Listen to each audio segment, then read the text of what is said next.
My name is Tom Kaiser with Franchise Times, and I've got John Nicolopoulos from RSM and one of the presenters here at RFDC today. And you shared some really interesting stuff. I really enjoyed what you had to say this morning, and specifically about resiliency in the restaurant industry. And as we were discussing earlier, do you feel like the restaurant industry has possibly moved too far into fast casual and away from more sit-down casual dining experiences? I think certainly the industry has moved into fast casual in a much faster rate. I think, you know, when you really think about casual versus fast casual, and you think about consumer tastes and preferences and lifestyle changes, I think the move towards fast casual was probably warranted in the eyes of many. I also think, though, that casual dining is not dead. I think that, that casual dining, companies need to find themselves. They need to understand what their clients or their customers want. And if they do that effectively, I think that they can survive and actually prosper. And a big part of what you were saying in your presentation on that note was about all of that we hear about younger customers wanting that experience.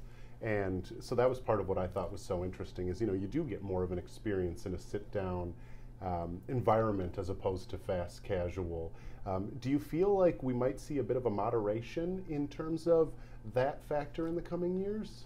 I think we may, but I do think that there's been a bifurcation within the industry, and I think you've got folks that are eating out or buying food away from home that are doing so for sustenance and they're doing so for convenience, and there are others that really want that experience. So I think that those that can really develop that experience and differentiate themselves will still prosper as they have in the past. I think casual dining concepts that are unable to be able to create that experience, they're still going to struggle.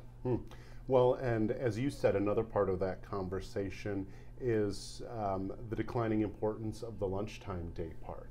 And how have you seen some restaurants respond to that? I mean, that sounds like a really difficult challenge for a part of the day where historically a lot of money has been made. I think it's an extremely difficult challenge, and it's a challenge on a whole host of levels. I think some of it came out of the recession where people had to work at their desk because we shrunk the labor force and people needed to work harder to get their jobs done. I think we built ourselves into a situation where we just became very comfortable doing that.